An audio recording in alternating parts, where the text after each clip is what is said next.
Il y a des soirs où les projecteurs n'éclairent pas les aveugles. On croit voir une jeune fille éternelle sourire impeccable jupe qui tourne au rythme d'un yéyé candide, et l'on oublie l'envers du décor, des couloirs froids, des portes qui claquent des mots chuchotés qui tranchent plus fort qu'un couteau. Sheila, idole plantée au cœur des années 60, a longtemps été l'icône rassurante d'une France qui voulait danser. Mais derrière la légèreté chorégraphiée, une rumeur arrangeante s'est incrustée comme une écharde pour exister davantage. Certains l'auraient préféré irréel, inventé, fabriqué. Et pire encore, on lui a prêté un corps qui ne serait pas le sien, une identité falsifiée au point d'effacer la femme derrière l'artiste. Icône, oui, humaine surtout. Et pourtant, on va lui refuser le droit simple d'être à la fois. Tout a commencé avec l'évidence de la jeunesse, un refrain court, un titre qui claque, l'école est finie et la France entière chante. Le destin s'ouvre comme un rideau rouge plateau, téléphoto vernis affiche, qui couvre les murs des chambres. La mécanique de l'idolâtrie s'emballe. On façonne une image, on la stick, on la pose sur un piédestal. Mais une image, c'est une prison polie. Derrière le vernis, il faut tenir.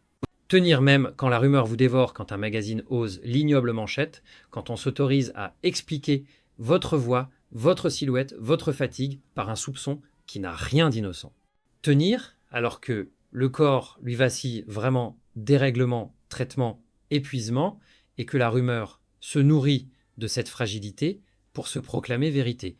Plus cruel encore que les cris à les chuchotis répétés 1000 fois, 10 000 fois, jusqu'à ce qu'ils deviennent un bruit de fond. Une carrière, c'est une suite de scènes, une vie, c'est une suite de blessures, certaines visibles, d'autres invisibles. À force de questions perfides, on a voulu réduire Sheila à un malentendu. À force d'insinuations, on a tenté de confisquer sa biographie pour en faire une fable. Comment un visage si familier a-t-il pu devenir le réceptacle d'une violence si sourde? Comment un pays qui l'a porté en triomphe a-t-il pu, dans le même élan, la sacrifier au tribunal de la rumeur? Pour comprendre, il faut remonter le temps, retourner à la chambre où l'on rêve d'échapper à l'ordinaire à la première note chantée, trop fort, à la première vertige sous les feux. Pour comprendre, il faut partir de la source et entrer dans l'enfance. Avant d'être Sheila, avant d'être l'icône que la France a cru posséder, il y avait Annie Chancel. Une petite fille née en 1945 dans une banlieue populaire, là où les murs sont gris et les rêves plus grands que les appartements exigus. Son père ouvrier, sa mère attentive mais fatiguée. Et au milieu de cette vie modeste, une enfant qui chante pour oublier les manques. Le décor n'a rien de doré, ce sont des après-midi où l'on guette les fins de mois des matinées, où l'on court pour ne pas rater le quart scolaire des soirées, où l'on s'endort en rêvant d'un ailleurs plus doux. De ce terreau fragile naît une soif de reconnaissance. Annie comprend vite que pour être vue, il faut briller, qu'il ne suffit pas d'exister, il faut séduire, convaincre, s'imposer. Dans son regard d'enfant, la scène devient une promesse de délivrance, un moyen de s'arracher au destin tout tracé de la classe ouvrière. Mais cette aspiration, ce besoin presque vital de lumière, porte déjà en germe une blessure, celle de dépendre du regard des autres pour se sentir entière. Les relations familiales ne sont pas dénuées de tension. Un père autoritaire parfois dur qui attend de sa fille qu'elle soit forte, docile, exemplaire. Une mère qui tente d'amortir les chocs, mais dont la douceur ne suffit pas à dissiper l'impression d'isolement. L'enfant qui est Annie apprend à se taire, à supporter, à cacher ses peines derrière un sourire. Plus tard, ce masque deviendra son armure, le public ne verra jamais la faille, seulement la poupée qui chante. Cette enfance sans drame spectaculaire, mais pleine de petites humiliations silencieuses, façonne une personnalité à la fois combative et vulnérable. Combative parce qu'il faut avancer coûte que coûte, vulnérable parce que la peur d'être rejetée, moquée, incomprise ne s'effacera jamais. Lorsque viendront la célébrité et les premières rumeurs, Sheila portera déjà en elle cette cicatrice invisible, ce besoin maladif d'être acceptée. C'est dans ces rues modestes, entre les cris des ouvriers et les refrains fredonnés pour soi-même, que s'est forgée la future star. Et c'est aussi là que se trouvent les racines profondes de son rapport douloureux au regard public, un mélange de quête et de blessures de soif et de crainte. La scène s'ouvre au début des années 60. Annie Chancel a 17 ans à peine quand le destin frappe à sa porte. Elle devient Sheila, un prénom choisi comme un vernis court international, facile à retenir, presque fabriqué pour les vitrines. Et très vite la machine s'emballe, l'école, et Fini explose à la radio, propulsant la jeune inconnue au rang de star nationale. La France s'éprend de cette silhouette juvénile, de cette voix claire, qui semble promettre l'insouciance éternelle. Les maisons de disques flairent la Manchila, sera le visage du mouvement Yé, Yé la poupée souriante, que l'on vend par millions de 45 tours. Mais derrière les flashs des photographes, une réalité moins étincelante, s'installe. La chanteuse est prisonnière d'une image qu'elle n'a pas choisie. On lui dicte ses chansons, ses costumes, ses sourires. Chaque apparition est calibrée, chaque interview scénarisée. Sheila devient moins une personne qu'un produit, une vitrine de jeunesse éternelle que l'on expose pour apaiser un public avide de légèreté. La gloire, au lieu d'être une conquête, se transforme en cage dorée. La pression est immense. Être l'idole des jeunes signifie ne jamais vieillir, ne jamais faiblir, ne jamais douter. Chaque ride, chaque fatigue, chaque silence devient suspect. Elle se retrouve figée dans une adolescence perpétuelle contrainte de rejouer indéfiniment le rôle de la jeune fille pétillante, alors que la vie, elle avance inexorablement. Et plus la carrière, c'est en plus l'écart entre l'image et la femme réelle s'élargit. Ce vernis de perfection attire aussi la cruauté. Les rumeurs s'insinuent dès qu'une faille apparaît trop mince, trop distante, trop parfaite pour être vraie. La star n'a plus le droit à l'erreur. Dans le vacarme des applaudissements, il y a une solitude assourdissante. Sheila chante de danse sourit, mais au fond, elle n'a jamais eu le luxe d'être simplement Annie. Et comme souvent, c'est au moment où la gloire semble inébranlable qu'apparaît la faille la plus intime. Car dans cette vie, réglée comme une horloge, où tout est prévu, sauf l'imprévisible, entre bientôt un homme. Un homme qui deviendra d'abord refuge, puis tempête. Et qui fera basculer l'histoire de la star vers une tragédie intime. Au milieu des années 70, alors que sa carrière bat son plein Sheila, croise la route de Ringo de son vrai nom Guy Bale. Lui aussi, chanteur à succès auréolé du tube, Elle je ne veux qu'elle incarne l'autre moitié d'un couple que les médias s'empressent d'ériger en légende. Le mariage célébré en grande pompe en 1973 fait rêver des millions de Français, deux idoles, jeunes beaux talentueux qui semblent taillés pour régner ensemble sur la variété. On les appelle le couple mythique. Et chaque apparition du duo est saluée comme une épopée romantique. Mais derrière les photos souriantes publiées dans les magazines, les fissures apparaissent très vite. Sheila, disciplinée, perfectionniste, habituée à la rigueur des studios et des scènes, découvre un mari instable, imprévisible, souvent emporté par des excès qui effraient. Ringo aime séduire, flamber, disparaître. Elle, au contraire, aspire à la stabilité, au foyer, à la tendresse qu'elle n'a jamais connue dans l'ombre des projecteurs. Cette dissonance profonde transforme peu à peu l'idylle en affrontement silencieux. Leur fils Ludovic naît en 1975. Pour Sheila, il représente l'espoir d'un ancrage, la promesse d'un bonheur simple loin des tumultes. Mais même la maternité ne suffit pas à apaiser les tensions. L'enfant grandit dans une atmosphère de conflit larvé entre un père absent et une mère écartelée entre ses tournées et sa quête de protection.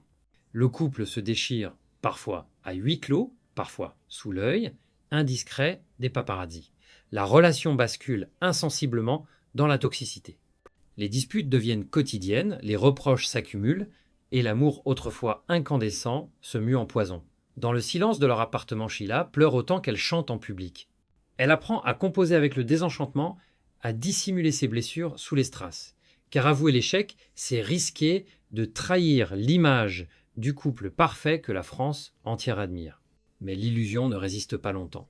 La séparation officialisée quelques années plus tard marque la fin du conte de fées. Pourtant, au lieu de ramener la paix, elle ouvre la porte à un nouveau calvaire, les rumeurs. Dès que le couple vole en éclats, les langues se délient. On questionne la féminité de Sheila, on chuchote que le mariage n'aurait été qu'une façade, un stratagème pour cacher une vérité honteuse. Plus l'artiste tente de se reconstruire, plus les bruits l'enfermant dans une prison invisible. Ce qui devait être l'histoire d'amour qui la sauverait devient en réalité la brèche qui l'expose à la cruauté collective. Elle a voulu bâtir un foyer, elle se retrouve seule, affaiblie, et désormais livrée à une guerre sans fin contre les ragots. L'amour, au lieu d'être un refuge, a été le tremplin du soupçon. Et la suite montrera combien ce poison peut se transformer en tragédie. À mesure que les années passent, la carrière de Sheila se poursuit ponctuée de succès et de métamorphoses musicales. Mais derrière chaque nouveau disque, chaque tournée triomphale, la rumeur enfle se répète, s'incruste. On murmure qu'elle n'est pas celle qu'elle prétend, être qu'elle ne serait pas une femme, mais un homme travesti qu'elle n'aurait été qu'un produit fabriqué de toutes pièces. Ces propos diffamatoires relayés par certains journaux à sensation finissent par s'ancrer dans l'imaginaire collectif. La star devient ainsi prisonnière d'un mensonge qu'elle n'a jamais formulé, mais qu'elle doit combattre sans cesse. Dans les années 80 et 90, les attaques se font plus violentes. Chaque apparition publique de Sheila est disséquée, chaque fatigue ou changement physique alimente les soupçons. Un simple problème de santé, une variation de poids, suffisent à relancer la machine infernale. Les couvertures de magazines titrent sans scrupule, les radios ricanent, et jusque dans les cours d'école, on colporte l'injure « Sheila est un homme ». Pour une femme qui a consacré sa vie à chanter la jeunesse, la joie et la légèreté, être réduite à cette cruauté collective est une humiliation insoutenable. Sheila ne reste pas silencieuse, elle intente des procès, gagne certaines batailles judiciaires, obtient réparation symbolique. Mais comment faire taire une rumeur quand elle est devenue une légende parallèle nourrie par des décennies de médisance? La douleur est d'autant plus grande que ces insinuations ne touchent pas seulement l'artiste, mais aussi la femme, la mère, l'épouse. Elles sapent son identité, elles salissent sa dignité. Et comme si ce harcèlement médiatique ne suffisait pas, un drame personnel vient sceller la tragédie. Son fils unique, Ludovic, cet enfant qu'elle avait rêvé comme un ancrage face aux tempêtes sombres dans les excès et l'autodestruction. Toxicomanie, errance, rechute, l'adolescent devient un adulte en détresse. Sheila lutte, supplie, tente de sauver son fils, comme elle s'est battue toute sa vie contre les rumeurs. Mais en 2017, l'impensable survient. Ludovic meurt à l'âge de 42 ans. La nouvelle fait l'effet d'un coup de tonnerre. Les journaux relatent la douleur de la chanteuse, ses larmes inconsolables, son sentiment de culpabilité. Elle, qui a passé sa vie à être jugée sur son identité, se retrouve maintenant jugée comme mère exposée à la cruauté de certains commentaires insinuant qu'elle n'aurait pas su protéger son enfant. Cette perte intime et le coup de grâce derrière la star, il ne reste plus qu'une mère éplorée, dévastée. Le paradoxe est cruel. Sur scène, Sheila continue de chanter l'amour, l'énergie, l'espérance. Mais, dans les coulisses, elle porte le poids d'une double condamnation, celle d'une société qui ne lui a jamais accordé de répit et celle d'une tragédie familiale irréversible. L'icône que la France a adorée devient le miroir d'une blessure nationale, celle d'une époque où la célébrité servait d'excuse pour détruire une vie privée. Et une question terrible persiste: comment un pays qui l'a porté en triomphe a-t-il pu lui infliger une telle humiliation? Pourquoi personne n'a su ou voulu mettre un terme à cette spirale destructrice? Face à l'acharnement médiatique, Sheila n'a pas choisi le silence résigné. Elle a saisi la justice comme on brandit un bouclier dérisoire face à une armée invisible. Dès les années 80, elle attaque plusieurs journaux en diffamation. Dans les prétoires, les magistrats écoutent une femme meurtrie rappeler qu'elle n'est pas seulement une star, mais un être humain. Les verdicts tombent parfois favorables. Certains titres sont condamnés, contraints de publier des rectificatifs et de verser des dommages et intérêts. Pourtant, aucune victoire n'efface vraiment la trace du soupçon, car les rumeurs, elles ne se plient pas aux arrêts de cour. Ces procès révèlent au grand jour le cynisme d'une presse à scandale qui prospère sur la souffrance intime. Dans une France avide de sensationnalisme, chaque plainte devient une manche supplémentaire dans le feuilleton. Le public suit les audiences comme un spectacle oscillant entre compassion et curiosité malsaine. Sheila, elle se débat seule, sachant que chaque geste judiciaire est interprété comme une confirmation implicite. Si elle poursuit, c'est qu'elle cache quelque chose. L'absurde cercle vicieux l'enferme encore davantage. Sur le plan personnel, les conséquences sont dévastatrices. Son image de idole des jeunes se fissure. Pour beaucoup, Sheila n'est plus seulement la chanteuse de Bang Bang ou de Spacer, mais aussi la femme humiliée par des rumeurs infamantes. Elle est réduite à un objet de controverse malgré son talent et ses décennies de carrière. Les fans fidèles restent, mais l'ombre d'une suspicion injuste plane toujours au-dessus d'elle. Le décès tragique de son fils en 2017 intensifie encore le prisme cruel par lequel les médias la regardent. Plutôt que de lui offrir le répit de la compassion, certains articles exploitent la douleur maternelle comme une nouvelle histoire à vendre.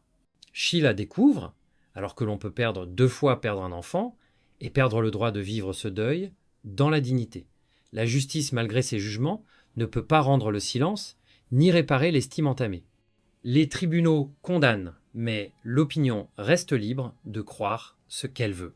Ainsi, Sheila demeure un paradoxe, une artiste qui a gagné ses combats légaux, mais perdu la bataille de l'opinion. Une femme qui a chanté l'insouciance, mais dont la vie aura été une succession de plaies publiques. Et pourtant, malgré les rumeurs, malgré les blessures, malgré le deuil qui l'a terrassé, Sheila est toujours là. Depuis plus de 60 ans, elle continue d'habiter la scène comme si chanter était le seul moyen de respirer. Chaque concert, chaque apparition publique est une preuve de résistance.